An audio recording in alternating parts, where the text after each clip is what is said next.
wangirira neza utya warakoze Yesu.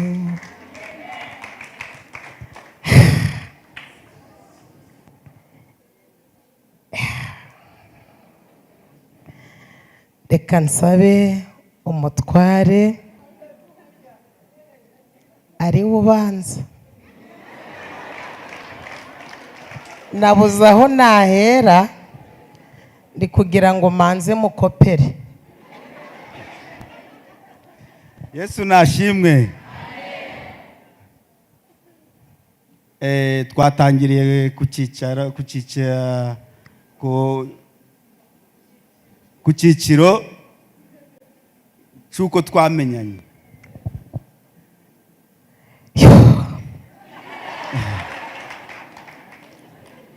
Wamenye ute? Nari nyoboye korari ariko dusengera muri paruwasi imwe, tugira igiterane. Yararirimbaga nanjye nararirimbaga. Aririmbye ari kumwe n'undi mukobwa, zaba ikimenyetso kimwe, ndavuga ndi Mana, muri bari abakobwa babiri umbemo ikimenyetso cy'umukobwa tuzabana. Mbwira Imana, ndayibwira ngo sinzi wawe, ariko nzamanuke aho nzagera mbere azaba ari ubu. Atazi iwacu ni wabo uwo mukobwa atahazi. Abwira Imana ngo urugo nzageramo mbere, umukobwa nzasangamo muri bariya babiri, umwe niwe uzaba ari umugore wanjye. Ngejo naramanutse, hari ku cyumweru tariki 18. Twarangije guterana amateraniro, saa sita zigeze bitamanuka. Nta matelefone yari ahari ngo ndamuhamagara kuri telefone. Ndamanuka, ngigera ku mashuri baza kana, ndakabwira ndi si korari iririmba aha n'aha, abakobwa babiri baririmbira imbere, wamenya ahantu iwabo? Arambwira ngo amazu yabo ni hariya. Twari duturanye. Bari baturanye. Ndagenda musangayo, nsanga n'uyu mugore wanjye. Ibyakurikiyeho rero nawe nababwireho gakeya, ndakomeza. Haleluya.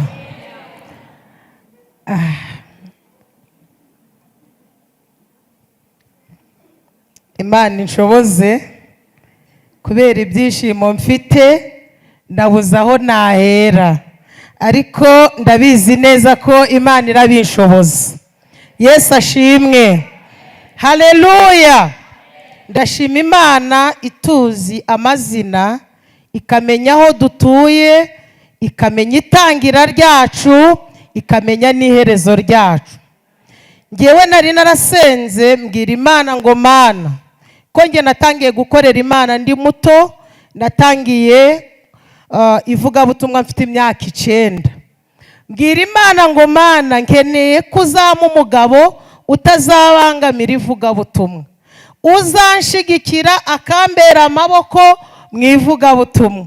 Mbwira Imana ngo kugira ngo nzamenye ko ari unzaniye, mbere y'uko nsuhuza azabanza asenge agushimire. Hanyuma abasore benshi bazaga kundambagiza, murabona ko nari mwiza.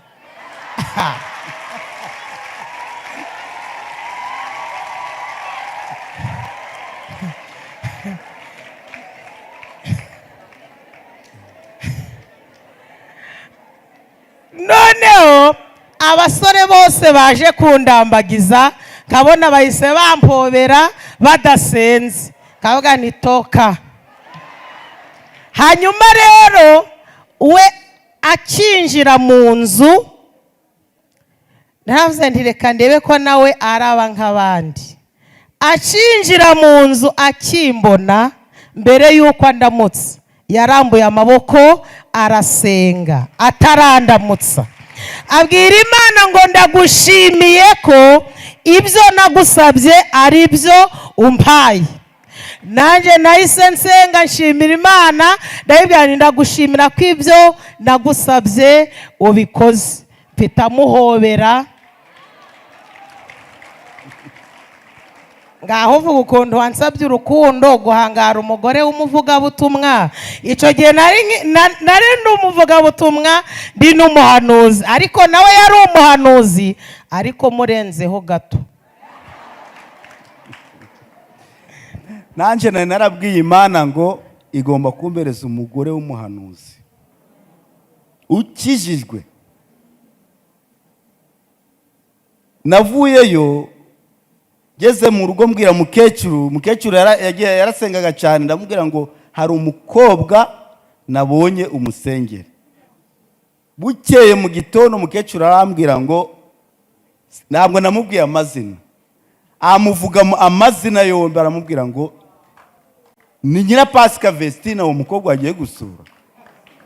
Ibyo mbabwira ni ukuri, ngo mbese ni Nyirapasika wagiye gusura? Ndamubwira ngo ni Nyirapasika. Numva ngize icyizere cyane kubw'uko Imana imuzi n'amazina.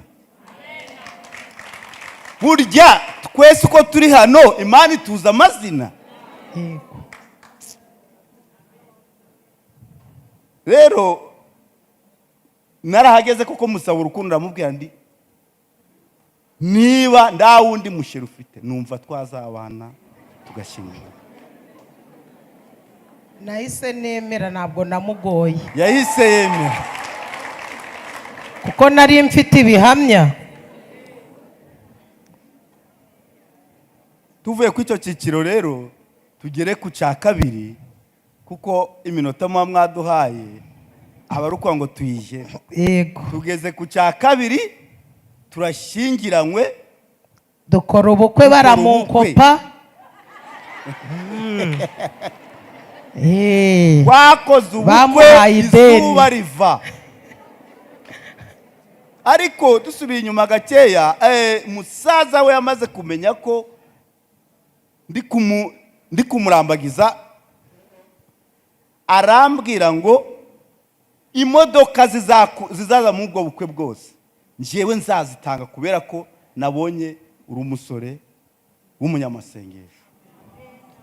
Imodoka zaje mu bukwe, musaza we niwe wazitanze. Mu gihe cyacu twakoze ubukwe burimo imodoka ebyiri, ajye baravuga ngo ni 2 n'ebyiri. Dukora ubukwe bigoye biruhije, abantu bari kuduha iminsi. Hari abakora ubukwe bakabaha imyaka, ariko twebwe baduhaga iminsi. Ndibuka uwo munsi twakoze ubukwe, umuntu umwe yaranyongoreye ashingiye ukuntu abaje mu bukwe babuze ibyo kurya, babuze ibyo kunywa, cyane ko hari umuntu wari waranyemereye fanta turi gusenga. Hanyuma umunsi w'ubukwe ugeze, muhamagara arambwira ngo yabinyemereye ari mu mwuka, ngo none muhamagaye ari mu mubiri. Hanyuma abantu babonye ubukwe bwacu, babonye ukuntu abantu babuze ibyo kurya, umuntu umwe arambwira ngo ntabwo twagushingiye ahubwo twagushinguye. Namwe mwitegereze Nyirapasika, ngo ntabwo banshingiye ngo ahubwo bagize batera. Uwo muri kumwe mubwire ngo abantu bareba kubiboneka, dufite Imana ireba ibitaboneka. Ngaho vuga ukuntu twashonje, kuko ngewe maze n'iminsi 3 nkoze ubukwe, umuntu yaraje aranyongorera arambwira ati ndi wowe nava mu nzu nkigendera. Umugabo wawe nta mashuri, nta mirima, nta masambu, ubu uri kubona uzabaho ute? Ngo ari kungira inama, arambwira ngo nimve mu rugo. Ndamubwira ngo nabwiye Imana ko ntazayikoza isoni. Ntabwo ndava mu nzu ngo umugabo nta kazi, ntabwo ndava mu nzu ngo umugabo nta mirima. Mpagaze ku ijambo Imana yavuganye nawe, nguma mu ihema. Haleluya, amen. toskelas. Ubwo ukuntu twashonje, twinjire mu cyiciro cya gatatu kuko ni nacyo kiryoshye cyane. Aho tugeze hararuta aho twahose.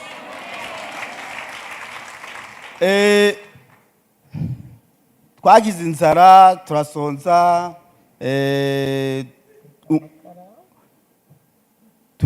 dutwika amakara, buriya natwitse amakara, nakuye amabuye murayazi, hano makoro turi kuyagurisha kugira ngo turebe ko twabaho. Bakaduhikiraka. Ariko icyo nshimira uyu mugore wanje, sheri wawe, ntabwo yigeze atandukira. Twakomeje mu bwo buzima, turabyara, tubyaye wa kabiri, twimukiye i Musanze. Tugeze Musanze niho uyu mubyeyi, uyu mushumba niho yadutabaye, kuko twari twagize gute, twarubatse dufata keredi. Uyu mubyeyi, umushumba mubona hano, niwe waduhaye amafaranga yo kwishyura iyo keredi turi kubakiye. tugiye gukorwa n'isoni, amatangazo yamanitse, twe abantu bari kuvuga ngo turasebye cyane ko iyo nzu twari twayihawe mu buryo butunguranye. Ni ukuvuga ngo twimuye umurozi wari waradukodeshe. Aho twabaga ni mu rugo rw'umurozi. Noneho asuzugura Imana yanjye, aravuga ngo niba ntaretse gusenga ngo nimuvire mu rugo. Ndamubwira ndi sinareka gusenga Imana nimbeshejeho. Arambwira ngo mada, niba utimutse numara iminsi 3 udapfuye, uzamenye ko ntari umurozi. Nanjye namubwira ni muze, shingiye ko Imana yanjye ikora, shingiye ko Imana ishobora byose, aho gupfa aha nzahagura, weho wimuke. Imana yaduha mu buryo bw'igitangaza, abaturanyi babibona. Hanyuma rero Satani ashaka kwatunyaga anyuze muri keredi. Ngira umugisha, mutega amatwi ngeze aharyoshye. Ngira umugisha, ndi gusenga ndi mu butayu, umuhanuzi ansanga hondi, arambwira ngo taha, ibyawe Imana irabyumvise. Ndamubwira ndi gute? Ati ubutabazi Imana ibunyujije mu mushumba w'umugore. Niko yampanuriye. Mushumba, Imana yaraguhamagaye, Imana yaraguhamagaye, Imana yaraguhamagaye. Imana izi ko yakugize umubyaza w'amasezerano. Umuhanuzi arambwira ngo ngiye kwitaba telefone, ntabwo byatinze, mwarampamagaye. Kuva nagera hano ahangaha nahise ntwikururwa.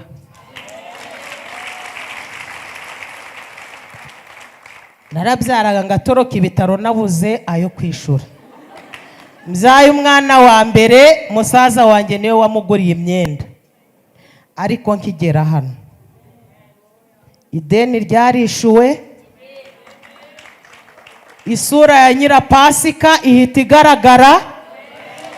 Hirya no hino bakamamagara, nurira indege. Ariko Mana we, oya ngo nzareka kubivuga, ubu nareka kubivuga.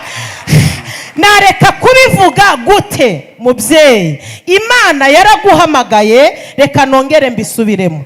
Igihe cyose iyo murampamagara ngo nze hano, mbanza kubibona mu iyerekwa, k'ikimenyetso cy'uko ari Imana inyibutse ikanyura muri wowe. Ndakubwira inzozi narose iri joro, ndabikubwira turi twembi. Amen. Amen. Muracyari hano? Uziko iminota 30 ishobora kubirangiye we. Noneho rero reka twihute. Nibwo nuriye indege, hirya no hino barantumira, ubuzima burahinduka, ntangira kwambara neza, ariko nawe wambaye neza.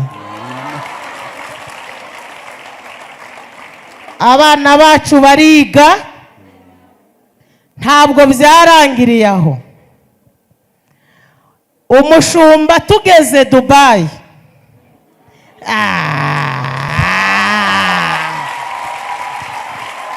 yatwigishije gushopinga. Ubu ntabwo ncyambara imyenda iciriritse. Amavuta yantwikuruye Dubai yo gushopinga imyambaro mye. Urasa ubwo nambaye nde?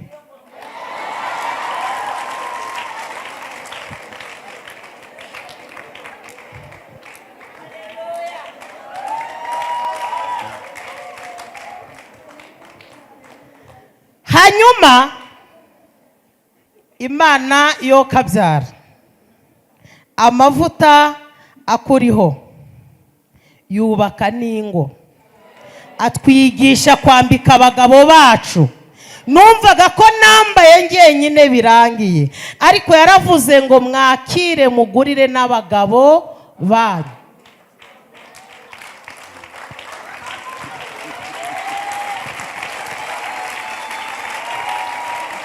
Si ibyo gusa, yaravuze ngo n'abana bakwiye kwambara imyenda myiza isobanutse, bikagaragara ko ari abana b'abakozi b'Imana.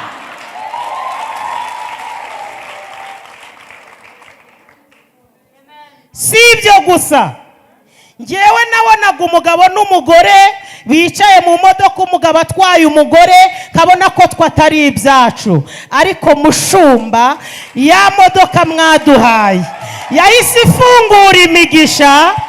Uyu mugabo afite perime ye, niwe waje ntwaye, nta mushoferi nkigira. Iyo ari mu kazi bafite akazi, iyo ari mu kazi mba ndi kwitwara muri uyu mujyi wa Kigali.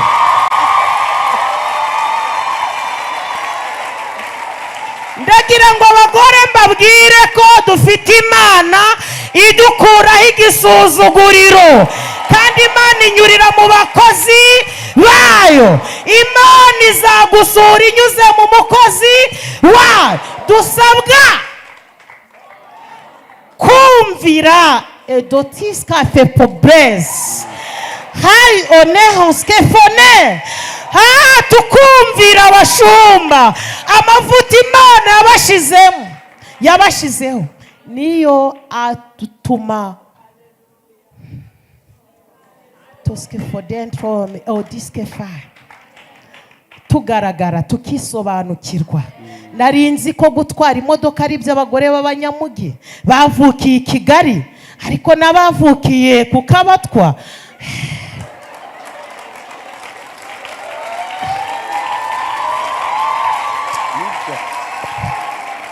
ubwo se mwagize ngo nibyo gusa? Yatwigishije no gukora, yatwigishije no gukora. Ubu ndi umucuruzi, mfite shopu yitwa Yakini Nyabugogo. Ushaka amakuvurori meza, amashuka meza, nyakubahwa, ya madorari mwaduhaye yabyaye umusaruro. Cya giterane turi muri arena, ngewe cyambyariye umusaruro. Ubundi gucuruza ari Nyabugo. Ndasaga ngo parika.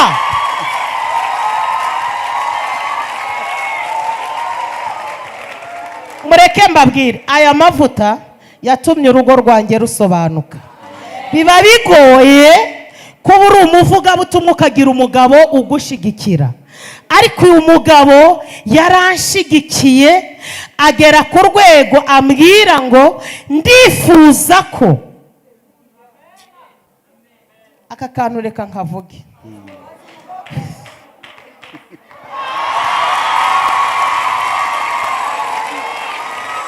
Arambwira ngo ndifuza ko bimenyekana ko wageze mu mavuta atandukanye n'ayo twahozemo. Muri aho iminota 30 yarangiye disi. Naringize ngo mbwire abantu ko Imana ifite aho ikura abantu n'aho ibageza. Urugo rwacu rwubatswe neza, guhera nagera hano ibintu byose byarahindutse, ibyo turyamaho, ibyo turiraho, intebe twica, inzu dutuyemo. Kosa aba bantu mbagire ibintu byose byarahindutse. Mushumba, Imana ikomeze igushigikire. Abakuvuga nabi ntabwo barasobanukirwa icyo Imana yakuvuzeho. Imana yaraguhamagaye, turi abagabo bo kubihamya. Mbwira abantu ngo nimuhumure, icyo musabwa ni ukwizera. Imana yacu ihindura amateka. Ni ukuri ubu nsigaye ndaparika imbere y'ishopu yitwa Yakini. Nanjye ubu nsigaye ndasohora fagitire.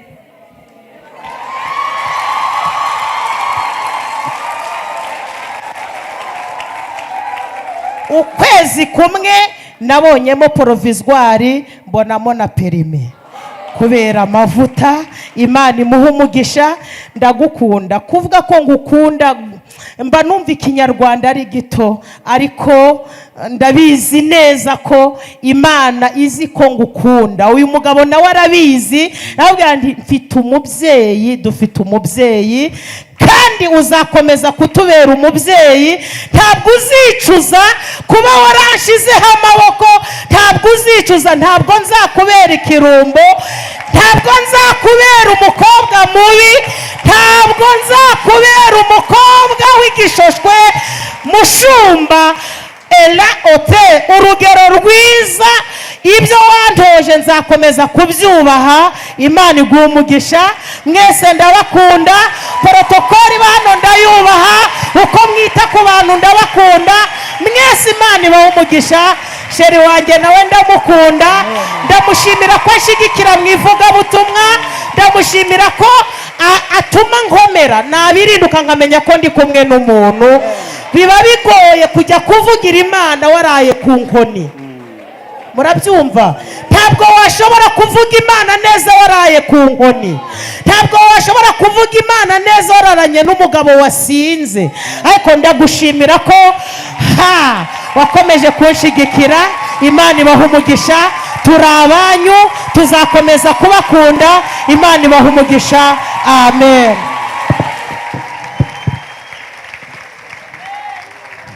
Haleluya. Tudakomye amashyi twaba tubyishe. Munyemere tuyakome cyane, nanone cyane.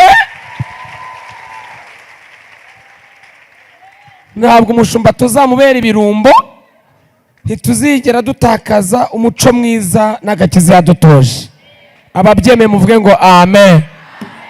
Amen. Murakoze cyane rero. Inyuma murabona ko biryoshye, kandi umushumba wacu arahari. Kandi kwa bakwe muzi ko hari umugisha ugiye kudusukwaho nonanga. Ndagira ngo rero araza no gusengera ya maturo, twabaye twibikiye ibiganza biza kuduhesha umugisha. Mubyeyi wacu Apostle, duhagaze muri iri hema, turi muri iri hema kugira ngo twakire umugisha, kandi hari n'abashyitsi muza kutwakirira, ariko turifuza kwanza kunezererwa no kuba umushumba ahagaze hagati yacu. Mukoma amashyi tumwakire, tumunezererwe cyane. Ntabwo murayakoma nyakuyakoma.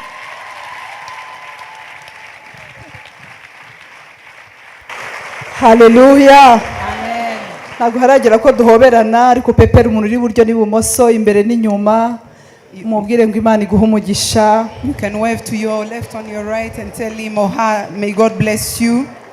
Imana iradukunda cyane cyane. God loves us so much Imana igenda itwereka ibyiza. and he shows us good things. Turashimiye couple rwose yanyu. Imana ibahe umugisha abakozi b'Imana. May God bless this wonderful couple Muratwubatse cyane. and you have blessed Zose uko us. ari ebyiri uko zitambutse. Both of them as they shared with us. Couple yanyu na couple yabo muratwubatse cyane. Both couples have blessed us so much. Ijambo ry'Imana riravuga muri Zaburi 35 ngo abifuza ko ntsinda. In Psalms 35 it says, Nimureke abifuza ko iyi miryango itsinda ikubaka amazu igatera imbere bavugiriza Imana impundu.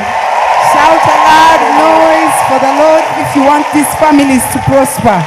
Reka mbabwire, Let me tell you, nutsinda ikintu ukabona ari ikintu wagezeho, when you've defeated something and you find yourself you have ukabona achieved iruhande something, rwawe utazi abantu niba babyishimiye, uzampamagara umbwutisha namenye ko ibyo byishimiye, tuzacelebra hamwe. come to me, we shall celebrate together. Kuko niba ari ibintu binezeza nuko Imana igira neza abantu. One thing that makes me happy is to see people who are blessed by Noneho God. abantu nukuri, And people, abantu navuga b'Imana ariko abantu bari iruhande rwawe, abantu Imana yaguhaye, the abantu people uzi, that God has given you, abantu wiziye neza, and you know them well, binyereka ko ibintu ari impamo. it shows me that this is true. Sinzi niba ari ndumva ari Dr. Luka wandikiye Theophile avuga ati Theophile we, Paul, Luke wrote to Theophilus, that's Theophilus, ati sha Theophile we, and said, Theophilus, ati bya bintu the other things byo mu gitabo cya mbere, in the first book, atangira kumubwira amakuru yabyo. and then he started giving him the history. Hari ibintu uvuga uti uzi ko ari byo kwera uko mushaka Theophile wabibwira. And then there are things you see and you find someone to tell the truth. Ni karibu rero mu materaniro meza, mu bantu beza. Welcome to the beautiful people and amazing Aha people. hantu This place, utazikanga ibiganiro bizagarukira mu gukira indwara, bigarukire mu kubohoka, bigarukire mu kumva ubwiza bw'Imana. all these things will come back in hearing the testimonies and feeling the glory of God. Ariko niba Imana yaramvanye Kanserege, And if God brought me out of Kanserege, ntinya kubivuga ko hari umuntu waba utuye Kanserege kandi harazamutse cyane. today it is developed, Ariko jye nahabaye icyo gihe, but I lived in that neighborhood, nanjye mbona Imana imvana Kanserege, and I saw God taking me out of that neighborhood. kandi naho ingejeje ntiteguye kuzabona ibindi. And where I am today, I'm ready to see more. Byamara iki What will it be? kuzamuka ukisangiza umugisha wenyine? To raise up and to don't fail to find people to share with your blessings. Byamara iki kutunga amafaranga kuri banki ubona abandi barira? Why would you have money in accounts and see people without money? Si ukuvuga ngo muvidure, oya, Imana ishaka ko mugira ubwenge, ariko I'm not talking about Imana emptying yaguhaye them. wasangira n'abandi. But whatever you have, you can share with others. Nta kintu kiryoha nko kubona ubutunzi, investissement ikomeye iri mu bantu. The great investment is in the people. Ndashimira Imana rero ko ku bw'aba ngaba I thank God for this n'abandi benshi. and so many others. Bo biroroshe bashaka kubivuga. For them, it's very easy to say it, Ariko hari abandi baje basa nk'abasirimu bari mu mutuku kubarusha bari hano. but there are others who came, they were really bad Ariko off. bo icyo gusa babarushaho nuko batasaga nk'umutuku. The only thing about them, they didn't look like they were really Aho in bad hantu twari shape. Dubai, That place we were in Dubai, majority y'abantu bari bariyo cyo gihe, the majority of the people who were there, Imana yabagiriye neza. God has blessed them. So turashimira Imana So we cyane. thank God. Rero ni karibu. So welcome. Tugiye kwinjira mu mwanya mwiza cyane. We are going to enter in a beautiful moment. Reka mbabwire ikintu gitoya mbere yuko twakira abavuga butumwa dufite uyu munsi. Let me share something before we welcome our guest speakers. Hari ijambo riri mu Balewi 20:26 In Leviticus, warihuza gute se n'imiryango? how in chapter 20, how will you connect it with the families? Birahuye. It is connected. Haravuga ngo mumbera ngo kandi mumbera kuko Uwiteka nduwera. Be holy because I am holy.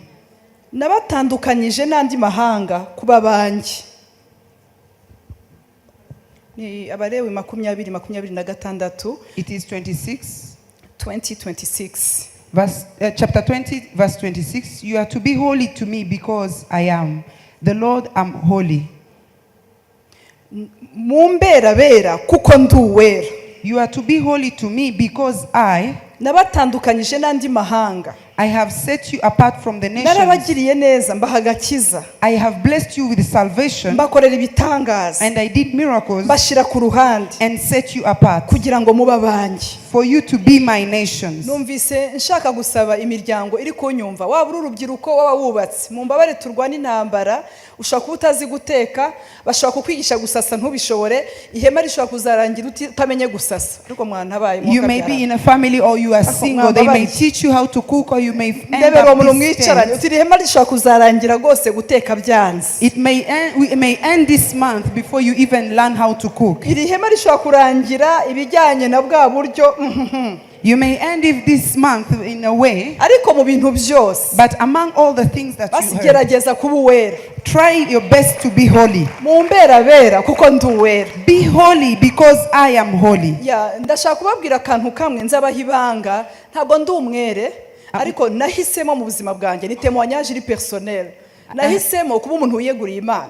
I have decided to be consecrated to God. It's a secret I Ntabwo have. nari mfite urugo ruri perfect, I didn't have a perfect ariko nari mfite urugo marriage, rukundana but I had a marriage with love kandi rwubahana. and could honor and respect each other. Ariko kimwe nzi neza, But one thing I know well, ibindi byose bishobora kuba byari rusange mu bantu. maybe other things were common in all people, Ndavuga ni simbizi rero, but maybe I don't ariko jye know. minyoni But for me, ngiye kwiyegurira Imana. I'm going to consecrate myself. Nari umukobwa muto, I was a young lady, umugore muto, a young mother, imyaka 20 n'ingahe. and in my 20s, Nkambara agapantaro nkashyiraho ishati nkasobeka nkireba muri miruwari nkavuga ni Imana wagize neza. and I could look at myself and say, God, you've wonderfully made me. That time Icyo gihe, ndi umugore muto, ubu ndakuzemwo. as I was a young mother, Yesu ashimwe cyane. praise be Ariko to God. ndavuga ngo But I say, sinzikuraho ubunyangamugayo, I will not take away integrity. sinzigera nca umugabo wanjye inyuma, I will never betray my husband. sinzigera numva nshaka kumuraza ijoro ngo mbone 0 kilometre. I will never make him think I need a brand new car. Batangiye guceceka.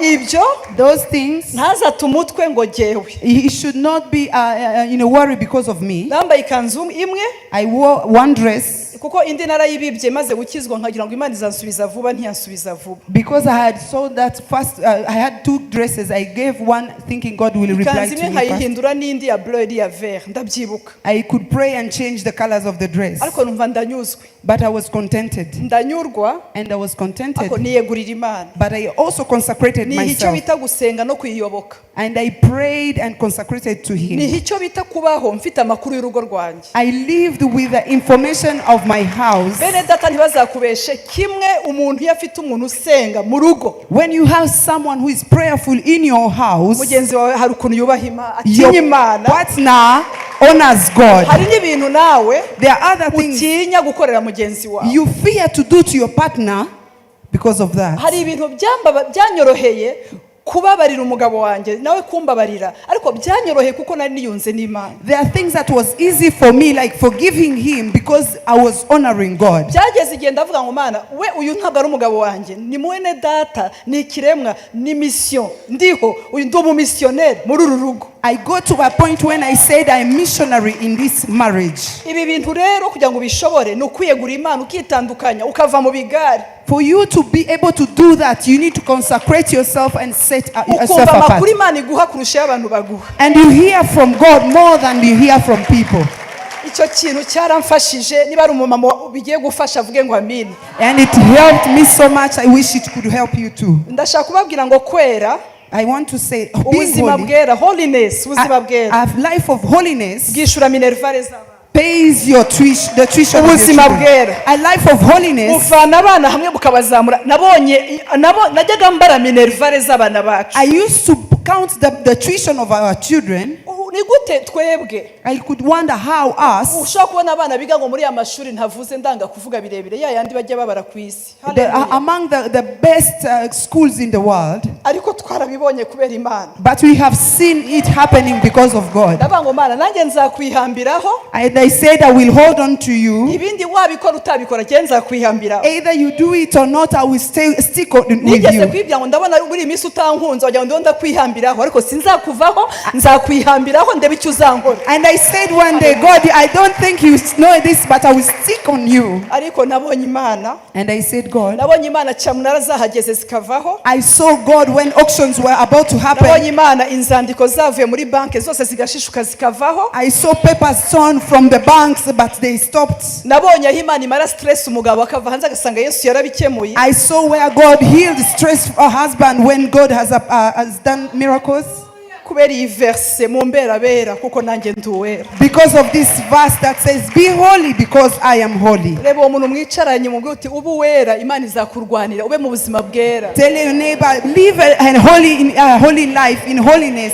God Hari will ukuntu fight for you. abapasiteri abavugabutumwa dusigaye dutinya kuvuga holiness. There's a way evangelists buriya and ngo baraza pastors fear kudutunga to speak urutoki. about it. Nibaze Yesu yabwiye Yuda akora ikikuzanye uze undebe. Nibaze badupime, nibaze nijoro, nibaze bacekinge telefone zacu, nibaze baturebe tutabizi, barasanga nta magambo y'amanjwe ari muri telefone zacu. Let them come and check your phones and examine you. They will not find any gossip in you. Bene data mureke tugerageze, ntabwo mvuze ngo ugiye kuba perfect. I'm not saying that you're going to be totally perfect. Ariko every day kora step. But every day make a Undi step. munsi kora step. And another day Undi make munsi another kora step. step. And another Undi day munsi make kora step. And another day make Abakuvuga bareke inyuma. Those who speak up ill about you, leave them behind. Hanyuma mu minsi iri imbere uzambwira bazaza kukugisha inama. And in future they will be coming to seek counsel from you. Yeah, Pastor Bernard, yego Imana yaragukorera ibitangaza ko nawe warumviye. Yes, God has done miracles to you, but you also obeyed. Pastor wanze kubibandi yo mu macano. You didn't want to be a bandit in the churches. Wanze kugenda ukura abantu ibyinyo. You didn't want to steal from people. Wanze gusaba abakristu usengeye. You avoided begging from the Christians. Wanze gusaba ituro wasengeye. You avoided asking for offerings. None rero ibyo Imana itangiye kugukorera. See what God has done for you. Nibyo ngibyo Pastor. This is how it happens. Amaturo se mujya ngo ntibayatanga barayatanga ariko ntabwo turi abakuzi b'ibyinyo. People give offerings, but we are not here to take out from you. Ndashimira Imana rero ko bibaye. I thank God that it has happened. Iruhutse rero uti from